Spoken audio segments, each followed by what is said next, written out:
I'm looking at Smithy to see if he'll pick something a little bit more aggressive and a couple more playmaking opportunities for himself. Well, already off the bat, taking away the Sonateric, SK Telecom don't want Team Liquid to play it, and they probably don't want to play it themselves after yesterday. Not after yesterday, not at all right here. Team Liquid, of course, certainly have their work cut out for them. Doublelift seems to be their big player right now. You look back at their game against, I believe it was Invictus Gaming, where Doublelift actually did get pretty big on the Kaisa, was a potential carry threat there, but couldn't put that over the line as the rest of that squad got kind of just crushed down. SKT, as you mentioned, Klid has been the big one.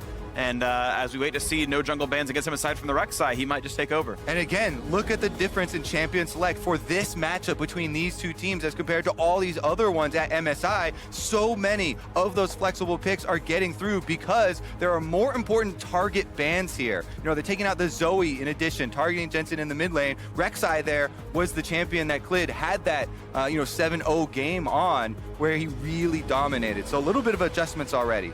And the most played champion of the year for Impact was Kennen, taken off the table here as well. His Gangplank has been conspicuously very big so far at MSI. That might get grabbed in the next round of the draft, but Ryze first picked here. So with Ryze being left open, both Akali and Jarvan are up for the other side. Ooh, Sylas as well. So it feels like that there are just a lot of power picks that would typically be banned away that are free to make their way through the draft. And I feel like Klid's Jarvan is one of the best Jarvans in the world. His team fight impact and his ability to play through the early game is very impressive, so I wouldn't be surprised to see it picked up, but they're actually going to let it through. Yeah, and he has the option of the Lee Sin to fall back on if the Jarvan's even taken away here, so they get the two powerful flexible picks that are left up here. Team Liquid did get the Ryze, one of the highest prize, one of those flex picks, but the Sylas and Akali both going over to Faker and Khan here will be difficult to deal with. And there's this Gangplank being hovered. Impact has not played a Ryze game all year long, despite all his other games. So Gangplank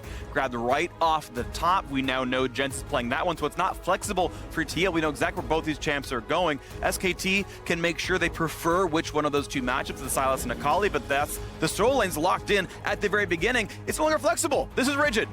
I do think, though, that Ryze is a pretty decent matchup into both the Akali and the Sylas, so I think they're fine leaving it in the mid lane, and they're just hoping that Impact gets a comfort pick and something that can just play relatively safe against the two flex options from the side of SKT. So the fact that they've now locked in Jarvan means they have a couple of early game options. They have an easy engage tool. The Gangplank allows them to play around bot side of the map. The Ryze ultimate allows them to play around bot side of the map. To me, it feels like Team Liquid are building a draft that really suits their style right now. Exactly. Doublelift, highest participation on the team by a lot, at above 73%. He has been the big playmaker. Damage share at the very top end of that squad as well. This is a Doublelift-focused team. Even with Jensen, even with Impact, these very strong players. It's about the bottom lane here for TL. SKT, they get the signature pick for Klid. It's still more than double any other champion in his pool. Lee Sin for Klid. He can be the big playmaker here. Yeah, no surprise here with the last lock-in from SK Telecom matching all lanes picked here by Team Liquid. This only leaves the bottom lane open, and SK Telecom will be able to save their counter pick for last as well.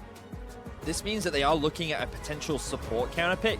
If SKT wanted to, they could go for a blind Ezreal, which is typically very safe and something that Teddy has a lot of comfort on as well. Alternatively, they could just go for the Varus as well, which means that if you pair it up with an aggressive support like the Nautilus or the Galio, then you can look to play for an aggressive lane. Alternatively, you can just pick the Tahm Kench up, and then you have a very safe one. I do expect the Tahm Kench ban coming through here, because if you have a Gangplank, if you have a Ryze, if you have these things that you're looking at trying to use ultimates towards the bottom side of the map, one of the biggest denials is the Tahm Kench. So we'll see if they do that. Morgana was the first one here for Team Liquid, and Rakan off the table as well. With the Morgana ban, I'm wondering if it's going to be a very aggressive support out of TL. Looks something like the Nautilus. The Thresh hasn't played it this year, but even an Alice or something else that goes in. Looking for a heavy push. There's, of course, the Nautilus ban. And looks like TL, yeah, one more ban to go before Teddy can lock in this one champ for SKT. Galio or Tahm Kench are the two kind of highest priority supports still left on the table for both of them.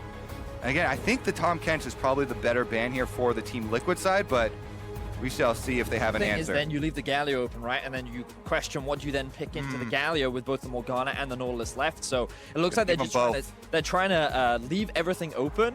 Yep. And then SKT are going to take the more aggressive option. But of course, the Ezreal ban, the Morgana ban, it's TL getting rid of the safest options in the bottom lane. This has still been telegraphed the whole way through. Even when the tournament started, hey, TL wants to play through bottom lane. They want to give pressure over the double lift. So he gets Varus, a very aggressive early jungler. Tahm Kench can let him play super aggro. Double lift can almost 1v2 the lane and be immune to ganks with Core JJ on Tahm Kench. Ooh, and they're going to match him for effort, though. As Kalista comes in, can certainly match that battle heads up. And now it's a very spicy 2v2, even before the ganks come in. I feel like we're going to see a lot of action bot side, gentlemen, with the fact that you have so many globals that can be used to influence the bot side of the map for the side of Team Liquid, paired up against the Kalista Galio. Once they hit level 6, a lot of engage options. Clid, as a jungler in the early game, also has a lot of options to path through the bot side of the map. I feel like the both teams have their eyes set on enabling their duo. The question is, which one can better do it? Well, keep in mind as well, even with Gangplank up there for TL, Khan can do the same thing with the Sylas. The first time to hit level 6 and go for a bot lane fight. Cannon Barrage comes for both players, but Sylas has AP for the AP ratio on Cannon Barrage, so it's even better the first time around on SKT's side. It's gonna be a spicy one. It's going to be an exciting one. It's a battle right now for third place at the end of the first round robin. Team Liquid from North America, SK Telecom T1 from South Korea. So rarely does NA beat Korea, but it feels like there's actually a chance in this best of one. Team Liquid put together a super team. They got Jensen over, they got Core JJ, a recent world champion, and it felt like this was the chance for NA to make a big stride. It's SKT's return to form. Clid has been phenomenal. The rest of this squad is ready to go, and day number 3 of the MSI Group stage is ready to begin. NA versus Korea, Team Liquid versus SKT. Let's roll the graphic. Let's see who's up on this one.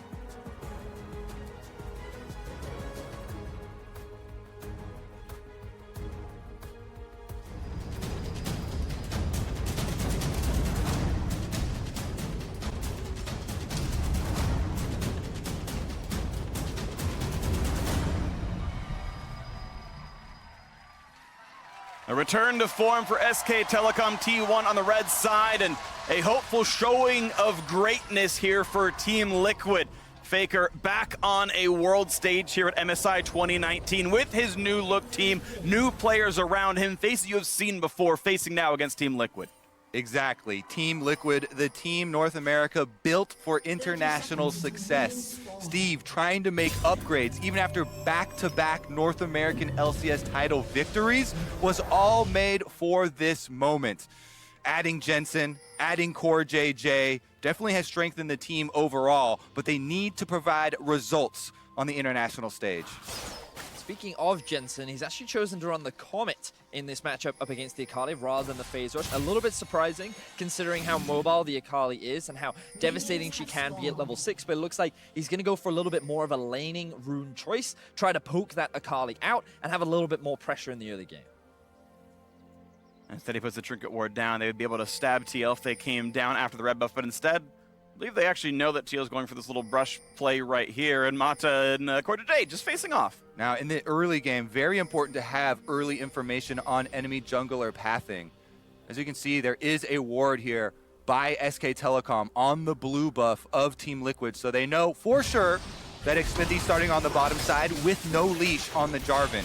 And it kind of takes away the potency of the level 2 red buff Jarvan gank. So Xmithie is just going to farm up the Krubs afterwards. Both junglers will try and track each other in the early game. We've had this magnifying glass on these two players. You mentioned how unlikely the level 2 Jarvan gank is, but sussing out that ward and Travix going right away. He'll get in a brush, I think. He's there. Okay, where's the wave gonna meet? Core JJ gonna try to not give away this information. Mata gonna get knocked up there. Here's all the damage output. They're gonna have the stun available. He's flashing with a flash follow, and Xmithie grabs first blood against SKT, but Clint, he's already here. He sussed it out too, and the trade kill comes in. Now on a double, it's low on health. They find a stun. Core JJ's gotta run. He's a bit low as well, but the aftershock that he triggered himself keeps him alive. Under the turret goes Teddy. Can't quite find that kill, but everyone gets away. Flash for flash there as Teddy wants to get a little bit more. And Team Liquid do come away with the first blood, but Clid is there to answer, and SKT get one for themselves. Ends up being jungler for support. So while, as you say, Kobe, it is first blood to the side of Team Liquid, I feel like SKT are the ones walking away as the happier team. The fact that Clid picks up that kill, secures himself the Scuttle Crab, and now is pathing towards bot side once again, maybe looking for a cheeky play onto a level 1 double lift. Nice pierce on a double lift. He's level 2, has some sustain. Core JJ is walking down the lane, but he won't get there in time. It's no flash for Double. They're trying to run over to his teammate. He's going to let home, and he doesn't have Devour yet. It's a level 1 Core JJ. They get the chase down to the turret, and all this farm is missing for Team Liquid. And just as we were speaking about it, Clid, he makes the path down. He recognizes no summoner spell available for Doublelift after he teleports back into the lane. Means that he's going to be put at a huge deficit very early on into the game. Again, this is the way that Clid has changed SK Telecom for the better. The more aggressive look after the play, repeat ganks on bottom side, level 2 under the turret. Here's how it all started out though. Xmithy snuck into the bush, they're able to get the first blood, and then they chase with no vision onto Teddy into the river long enough for Clid to get there. Lee Sin answers back. Getting the flash off of Doublelift meant he did not have it here, and that's why the repeat gank does work out for Clid. Gets in there with the red buff, and SK Telecom gets some plates off of the bottom turret in addition to the extra kill. And I love the decision making from Teddy as well. In the moment, rather than focusing the jungler and trying to keep his AD carry alive, he immediately goes on to Doublelift, knowing that with the Hail of Blades being a Callista at level 1, he can force the Varus out, and with the arrival of Clid, they would be likely able to turn this into their favor. So very good, quick decision making from the AD carry of SKT. We expected bottom lane focus. We expected a lot to be determined by these junglers early on, and definitely has set them up for success on the side of SK Telecom. Khan also invading to get some more jungle vision for the side of SKT to continue to track Xmithy. Smithy kills a ward, so he's known to be on the bottom side of mid right here, possibly in that brush. Puts the trinket ward himself to try to track Lee Sin, and first recalls come in from the mid laners. Top laner's back recently as well. No Sheen done for Impact, couldn't put that one quite together. He's facing off some extra ability power and a control ward, so that Khan can keep himself safe, pushing in this top side. And top side definitely will benefit a lot if that Ocean Drake does go over. First dragon will be an Ocean Dragon. That just puts even more importance on who's going to win the bottom side early fights, because that's such a good dragon for Gangplank to be able to farm back up, back off and regenerate, keep them healthy on the top side. But with SKT having the early advantage and them having the Callista Galio, looks like they're in a very secure spot. Well, now looking at the next play as Faker and Clid come through. They spot a couple of wards. They'll knock those down and darken out some of this vision. This Ocean Drake, you can see all the aggressive wards down right here. Clid does have kind of control of his bottom river right now, as Smithy is around, but going to be walking through wards while doing so. It is actually being started off right now for Clid. Notice that they do have priority in bot, but the mid is actually in a fairly even state. So I think this is a little bit dangerous for Clid. Good smite. Bottom scuttle's pretty big, and you can see now Impact getting chunked a bit low as Khan is about out of mana. That's going to be relevant, but he's doing a good job of kind of pushing around. Cannon Barrage now grabbed by both top laners, and we'll see if there is a fight somewhere else. Both top laners can join with globals. Yeah, fun little fact too, Khan was able to steal the Gangplank ultimate before Impact himself hits level 6. Sometimes in lane, you can get it, the enemy's ult before they even get it. Yep. If you push up the minion wave like that. In the end, Impact also hitting level 6 though, with no action occurring. And I love that Clid is still hanging around the bot side of the map, because a lot of summoner spells still on cooldown. So with those up and available, Clid can look for another potential play, but also he wants to be aware in the event of like Smithy looking to try and find an opportunity back into the bot side of the map. Yeah, we talked about how good that could be for a Gangplank matchup. Now it's going to be on the side of SK Telecom. So Khan with the Silas can be feeling very good. Akali can back off, heal back up in the Shroud with addition to an early Vamp Scepter. There's just so much sustain on the side of SK Telecom.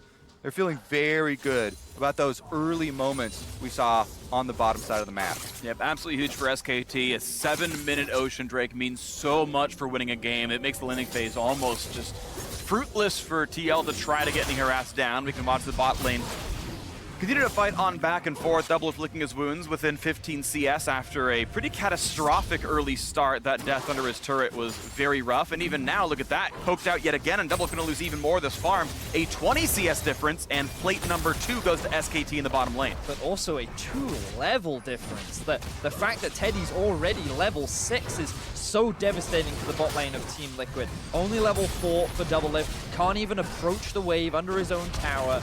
The deficit continues to mount towards the bot side of the map. Fortunately, mid is going well for Team Liquid. Top lane also going well. We aren't even at 8 minutes into the game, and it's already on a 1-to-1 basis. Teddy up over 1,000 gold over Doublelift. Callista getting to the Blade of the Ruin King so quickly here is going to be insane. Really big stuff right there. The overall gold lead is 1,000 itself, so most of that lead is encapsulated by the bottom lane, but since that's where TL wants to play their advantages, certainly kind of hurts them more than it might hurt other teams right here. SKT having a very good early game, and I think that lead will stretch somewhat again because of that Ocean Drake. It is a really important point in this early game. Clay continues to farm, level 6 for him. Smithy the same.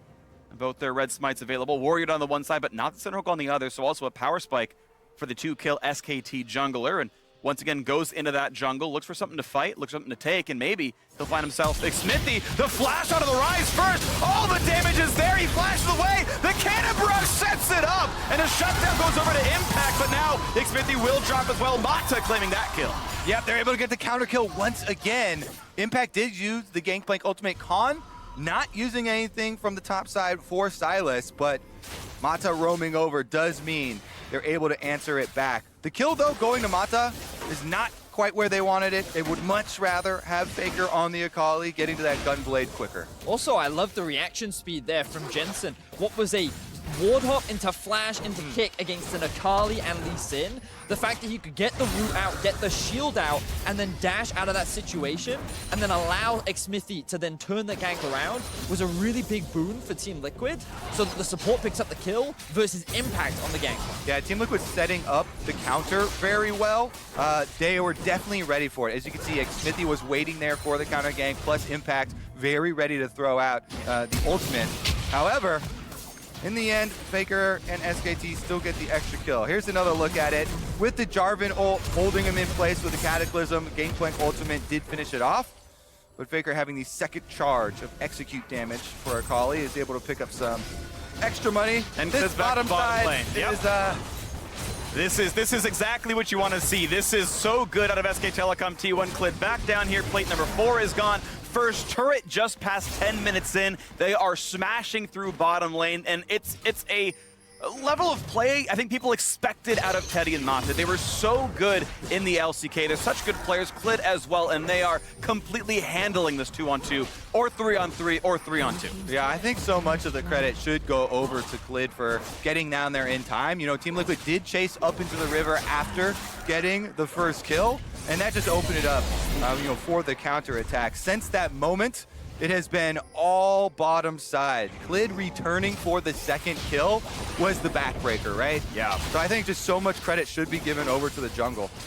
Now, to be fair to Team Liquid, something that they often do is invest resources into Doublelift, and in their game versus Invictus Gaming, even though the bot lane was in a deficit in that situation, remember that Doublelift was 2,000 gold behind Jackie Love, yet somehow he managed to claw his way back in, and a lot of that is players like Impact and Jensen handing over their lanes and their farm to invest resources into this carry player. I think one of the biggest things that people have underestimated for this tournament is Impact, and his play so far has been exceptional. Him getting that kill off of the mid lane is very good for Team Liquid. He's going to try and get to that Trinity Force, but Clid is bottom again, and they're teleporting in. He's time for his third or fourth gank down here. Gallia showing up as well, trying to get the team to safety. A nice grab there by CoreJJ. He'll probably lose his life, and indeed he will do so. Faker now on the board for SKT's fourth kill. Oh, the root could be enough. Khan down to under 100 HP, just gets away from the turret. At what point do we have to call it cyberbullying? Everything is being invested from SKT to shut down the flash. He might have the damage out, but one more auto will do him in. The Kingmaker heal,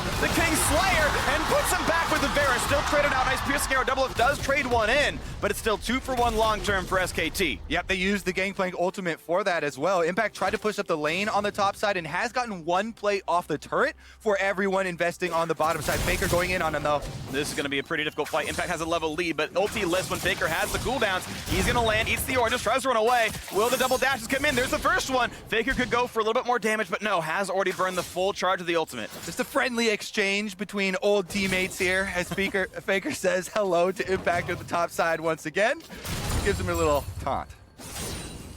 Beautiful stuff right now from the side of SKT. Really trying to snowball where they have the advantage, and that whole bot side play, a large part of it kind of ties into what we were talking about earlier, where they don't want to allow Doublelift and CoreJJ to come back into this game at all. They invest the Galio ultimate, Core JJ sacrifices his life for the sake of double lift, Khan even stealing away the Varus ultimate for a potential outplay, but he gets rooted up by double lift's ulti, which means he takes a lot of tower shots. He doesn't realize he's sitting on top of a ward, allowing Smithy to go for this all-in, but the sustain that he gets from his W allowed him to buy enough time to actually turn that fight around and trade for a 1-for-1. And that is kind of the drawback of the professional play Cinder Hulk Jarvan, where we always see these full tank Jarvans going in for a counter kill opportunity there, flashing, getting the ultimate. There's no AD to back up the burst damage. If you can't burst down Silas, everyone's very well aware how annoying that heal can be.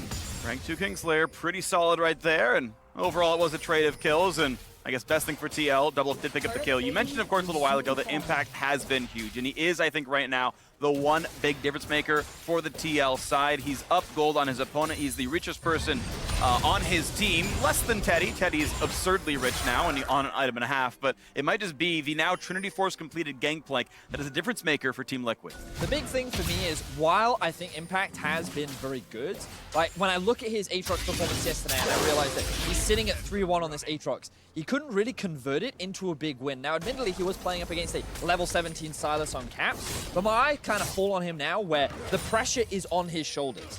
He is the one with the gold lead. He is playing a Gangplank that can be that carry. So can he be the big carry for his team outside of normally it's double? Players spot each other again. Silas burns through the Gangplank ultimate and doesn't get a kill out of that one as Impact walks away, but the Rift Herald is summoned bot to give Impact even more money if he can shepherd this in. Yeah, the problem is he's 2v1 right now. If you're not close enough to the turret when the Rift Herald hits, nobody gets money for those plates. Smithy going mid instead doesn't help him usher up that Rift Herald, and Shelly goes down. Well, 100 gold for killing the Rift Herald, 25 for killing it back. It's, I guess, technically still a goal lead for TL, but that is an objective that means almost nothing as Impact and couldn't push in any farther. You can see this early game. Yeah, 5 turrets through the bottom lane, 2 elsewhere. Now attempted play, kicks him into the wall, pushes in for a bit more damage. Now here comes Impact's own ulti, and it's going to be Waveker, and that's it. Yeah, trade of ultimates goes down there on the bottom side. Meanwhile, on the top side, turret about to fall for Team Liquid. Jensen defends against Faker. Kind of looking at the minimap right now and seeing where the allocation of vision is being invested, and you'll notice that towards the bot side of the map, there are these 3 control wards that are actually being spotted out by SKT. They are aware, and a lot of it is to just help protect towards the bot side of the map, to enable Impact so that he can continue to push without a tower. But unfortunately for Team Liquid, they tried to make that play towards mid.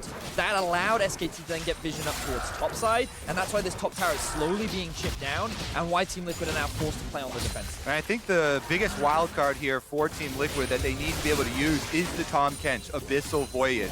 Core JJ trying to affect those side lanes as their split pushers attempt to keep the minion waves in place is the surprise factor. Mata on the Galio is the same on the other side for SK Telecom, and that's what you have to keep your eyes on. All right, well, looking now at the state of the game as Ocean Drake number 2 spawns in a minute and a half, and Mata just holds the mid wave as we wait for that to push in. You can see Team Liquid really unable to play aggressively whatsoever. None of these players willing to cross the river in any of the 3 lanes. It is SKT with slow and controlled style, trademark Korean League of Legends, trademark SKT, and they push the ward slowly in and try to find incremental objectives across this game. And I'm noticing some of these big item spikes coming out for SKT. The Gunblade now finished for the Akali. Blade of the Ruin King plus QSS for Teddy means that SKT could actually start to look for fights right about now. With the Ocean Drake about to spawn in about a minute, I wouldn't be surprised if they want to try and force Team Liquid into a situation where they're saying, come, challengers, fighters, because we're more than ready to take you in a 5v5. Jumping in, looking to push everything down. This top turret is 1 auto attack away from dead, and indeed it will fall. And now potential dive. It is 4 versus 2. But only the Gromp going to be assaulted, and even that's not going to be hit too hard. So Team Liquid able to walk back onto this one, but SKT still on 2 Drakes and 2 turrets to nothing on TL side. A Summoner Teleport used to get back into the mid lane. Make sure that stays safe. A quick steal on the Varus ultimate, and just in time for when that Drake spawn might indeed happen. Khan level 11, ready to go for this fight as SKT set up around this bottom river. Yeah, SK Telecom, with all the outer turrets destroyed now, have so much extra pressure. They can easily set up for this dragon. Again, Kalista level 11 with the large gold lead kind of ensures this dragon. Khalid might even just do it himself, or Kalista holds mid. As long as the team has control, and you can see how far Khan is pushed in the bottom lane. Impact now walked over to defend him, but You can't come through bottom lane anymore. Mid lane temporarily, okay, that's a bit more equal as the waves are a bit dead, but those are the only 2 spots you can come from. Wards all over the jungle right now, so Clid is indeed safe to solo this. Khan even walks by just to make sure as he sees Impact through the wave out, and indeed, no one is around. It's very, very safe. Clid gonna pick up the 3rd straight Ocean Drake, and they're knocking them down basically on spawn right now, stacking up, and the second mountain gonna be up in 6 minutes. Almost finds that flash taunt, not quite yet though, but here comes Fate's call around towards Doublelift. He's gonna burn his own summoner spells. Of course, no flash available anymore. Can't get away from this one. Nice kill picked up by the 2-on-1, and now, oh, they get the stop. That's not gonna be the ulti over the wall. Cortejay gonna be trying to be brought over, but nice flash kick. Gets Jensen out as well. It should be 3 unanswered kills. Barons, thankfully for TL, not available yet. Pick after pick after pick. Poor positioning from the side of Team Liquid immediately gets punished from the side of SKT, and now they find themselves another 3 kills. As you rightly said, Freak, there was no Baron available, but SKT, they're looking for more. After yesterday's Sona Taric game that gave very little opportunity for Teddy and Mata to create plays, putting them on Kalista and Galio, 2 of the best playmaking champions from that bottom side, is certainly a correction that SK Telecom have made that is paying off. Just look at it here. Mata flashing in, gets the flash from Doublelift, then they followed up with the Kalista ultimate and chased down Cortejay, who was trying to get the Devour, but now we're back out on the map. It's in fact low on health, but staying alive, but a damage comes through. Khan now has Cataclysm, not going to be able to pop that one, but kills off the wards, and again, it is Team Liquid forced to run away consistently in this game as the gold lead stretches to over 3,500. TL still yet to find a neutral objective. Can't even find a recall in peace. And honestly, these positional plays were actually mistakes that we saw sometimes from Doublelift during the final, where he would overstay in lane, he would take a greedy path, and often one of the big ways in which they compensated for that was Cortejay on this Tahm Kench, but because they were separated and because of how quickly SKT were able to react, he ended up losing his life, and you can't afford to be making these mistakes when you're in this kind of a situation. He needs to be focusing in the way in which he did against Invictus Gaming, catching the waves on a side lane, slowly trying to close that goal gap so that you can reach those 2 items and start being relevant in the game. Because for now, SKT have full control over all 3 waves, they have full river control, and Team Liquid can't even cross the river right now. Now they can at least clear waves in front of their turret. That is what TL has been given for now. So unfortunate for them, they don't really have that same sort of hyper carry that Varus is a decent team fighter, but it's not like you're scaling up to a 5-item Jinx or a 5-item Kai'Sa. There is no obvious, easy late game button you can press and just wait out for, so it is going to require quite a bit of effort for TL to edge their way back into this one. Again, if we're looking towards the late game, I would turn my eyes towards Impact. Well-placed barrel chain is kind of the hope, and that big explosion would be the thing that they would want to try and turn it, but in the mid lane! Knock up into a tie and a Cataclysm. It will find Cortejay. But double back out, and under the turret is actually a lot of slows and a fair bit of damage as the turret gets lower and lower. A piercing arrow finds Teddy over the wall, goes Impact, forcing a flash out of Khan. This actually could be a fight. Cataclysm, what's he gonna find? Nothing just yet. Finally into the back line. A quick Zonia's now for Mata, now into the back line. Devil's gonna run out of health. Nice pick up there by Faker onto the board. Galio joins him well, make that 3 kills already. Even Mata stays alive. He just barely burns down to the passive, but it is still several kills in favor of SKT. 1 barrel lands. Will there be enough damage to knock down Khan as they run away? Looks like it's SKT able to pick up 3 kills, lose only 1, and answer right back in. Make it a 4th for them as they lose their own 2nd member. Now Jensen alone running away from the turret. Not going to find that last little bit of a dive. SKT, though, winning that fight 4-2. Yeah, and SK Telecom retain control of Summoner's Rift. They can push in the mid lane right now. Oh, they're actually... He might have it. He finds another slow. He can keep going. 1 more run might kill him, but he gets another shield. Well played by Jensen. That's Clade over the wall. That's 5 kills in a row. A spree for the jungler. 5-1-6. Beautiful stuff from SKT. They secure themselves the final outer tower, and this was just Team Liquid once again overstaying in the mid lane. They utilized the Gangplank ultimate to buy some time, and because they couldn't get the kill onto Doublelift, it looked like the SKT had overextended. But notice here, keep your eyes on Xmithy. Goes to the flash knockup, fails it onto Teddy. He's then in a situation where the rest of Team Liquid cannot follow up, and Faker has free access to the backline. Yeah, because SK Telecom have had control of the river for so long, there are 2 control wards on that top side that allow Faker to just walk up to the backline. He jumps in, assassinates Doublelift, and gives Galio a good spot. Then the turn here, as Team Liquid try and chase them back to clean up a couple of kills, results in a 1-for-1 until Teddy's able to step forward, gets the slowdown, and then Clid. And it's so impressive. He got several rend resets off the minions while also hitting Jensen, getting more damage there. The Clid fall, of course, easy as well. But the Callista mechanics, to me, were actually the highlight of that last kill, that he was able to find piercing into autos every time getting the rend with the reset. And I feel like what we're seeing from SKT right now is what many fans expected. The slow, calm, calculated play. Notice how once they got that early lead, they didn't try to snowball it by like forcing loads of fights, being overzealous. They were calm, they were calculated, and now we're 23 minutes into the game. They have a 6,000 gold lead, and they've taken all the outer towers. So now you'll start to see them push their vision even deeper into the enemy jungle, suffocate Team Liquid from any of their resources, and kind of force them into a situation where they face check the Baron or face check an area of the map that they don't have control of. And honestly, with a double Mountain Drake setup for SK Telecom, I don't expect this Baron to last very long. They've held control wards over this top river for the majority of the game. They'll replenish them in the fountain and go back to replace. And look at the score lines kind of down the line here for SKT. Faker definitely online 4-0-2, got a bounty on his head, a CS lead and about 10,000 gold.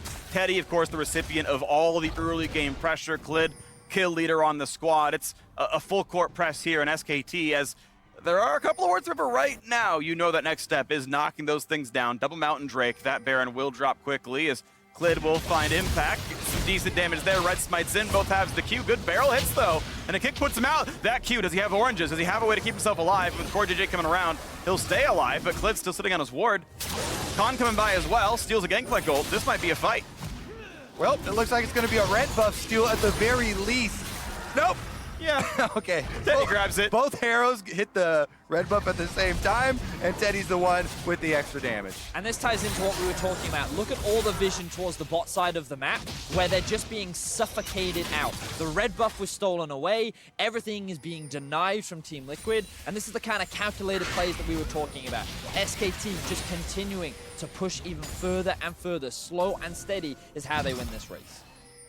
And again, next area for them to focus on is this Baron River. Clearing out all the Team Liquid vision right now. Another attempt at a steal here, but SK Telecom get the Scuttle Crab to boot. With mid-wave pushed in, they can walk right back for more ward control. Most sweepers on cooldown, most control wards now out of the inventory, so it will be one last sort of gain of resources, put them back in, put the wards back down. You can see those red lights all pip up at the bottom right of your screen in their inventories. They're ready to go and claim this territory. All right, the little hope for Team Liquid is trying to get a big play and a mistake from SK Telecom around the Baron. All in with the AoE from the Jarvan Cataclysm, the ultimate from Impact, and barrel chains. Yeah, I completely agree with you. I think that even though they are much weaker than SKT, they still have a lot of their core itemization completed. I do wonder if Impact is going to go for the Infinity Edge route, get that crit in, the potential late game scaling turnaround. We saw from Zoom in the LPL playoffs what you can do with the late game Gangplank and a big crit. So there are still potential options. It's just a matter of Team Liquid could hold out long enough. Meanwhile, here comes the 2-on-1 to the bottom lane, but with the Akali Stone already burned, it's a very easy roam warp out, and Jensen trades one ult for two, but Quarter Day burns his, so that's an equal trade of resources, but still its health bar's low. Jensen at half, and SKT, as they claim more of the jungle, can look back towards that river and that Baron. Yep, only your first activation of the Akali ult is going to be able to stop that. Second one is the execute damage. Jensen knows this, and he's able to properly use the Rise ultimate. Doublelift taking a big chunk in the mid lane, though, while SK Telecom two-man the Baron with double mountains. Don't even need the Cliffs to do it, but they knocked in the wards and head over now as well. And what possible hope do Team Liquid have? It's Fog of War the whole way through, and they know they've got to battle with Smite and Rend, and it seems so unlikely. Khan running by as well, and Team Liquid going to walk their way over. Can they even join in time? Expedition goes right away, has the possibility. Gangplank ult spots them. He's going to try for the attempt, but knocked out by Mata. Well played there. No chance for a steal. Baron and SKT, and they pull Mata right on back. Now, will there be a re-engage? This Khan, he has Verisult. He can get that one. He can get the CC and start the fight out. He's going to find it on a double up, pulls him to safety, flashes away. Corday stays alive, but it will be a kill. Onyx maybe can't even pop the Cataclysm. A route towards Impact. He's running away as well. Burns his own flash. There's a slow out of Faker. Here comes Gallia for round two. A kick actually brings Corday out of that play, and a trade kill actually does come in for TL as Impact runs for the hills, tries to stay alive. Faker will soon be in range. The barrel slow is well timed, and maybe Impact finds his way to run out of this one. A 1-for-1, but Baron still on the squad. Again, double if saved from that stun, and it will be a push continuing. Now Impact goes for the second round. Over the wall goes Faker. That was a well-played shot and knocks him down. An unstoppable Akali 5-0-3. Beautiful play from SKT. The Baron setup was clean. There was full vision denial. Team Liquid had no way of closing the gap between them and the Baron, and SKT are continuing the dive. And under the turret, core goes down now as well. The 3v1 looks pretty good there. Now the quick Zhonya's Hourglass as Con tries to build some space. Jumps over the wall, flashes, doesn't matter. He's gonna get to safety, gets 400 health back. And Faker, after taking down Impact over there in their own jungle, moves to bottom side. He has Baron buff as well, pushing up those minions. They should be able to get the bottom turret in addition, while everyone else goes for the reset.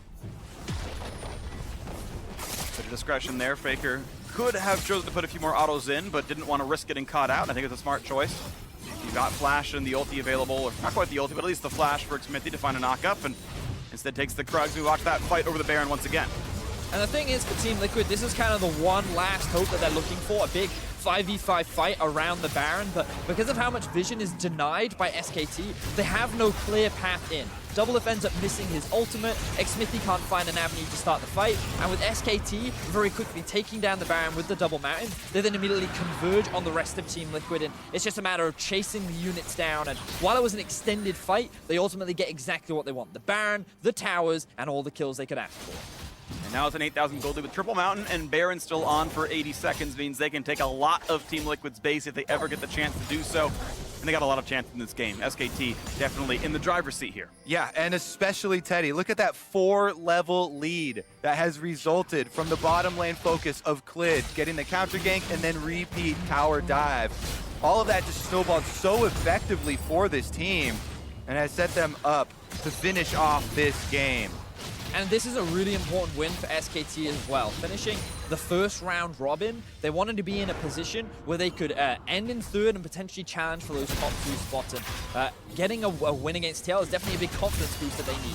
Well, the Flashless Khan could be a target. Doesn't have a good way out of this one. And now Galio shows up. Faker as well. Do they have the damage output? Is Clid also in this play? And look at the damage output coming across. Trying to find something to do. Garden Needle still there. The dunk comes in, but not going to find a kill. Mata dead makes it a second kill for Team Liquid, but Faker could find his own second. Gets the third thanks to Clid, and they're just cleaning up now. That's the ace. That's a ton of kills for SKT, and they can lock it right into the base. Oh, it's fun to see Faker on the international stage again. 805 Akali finishes off Team Liquid, and now all that's left are the base structures. And these structures don't regen too fast, and they can't run away. There's no Tom Kent to grab them out. And this is SKT closing this one out. 31 minutes, looking angry after that defeat yesterday night. And SKT in third place right now, 3-2 to end the first round robin.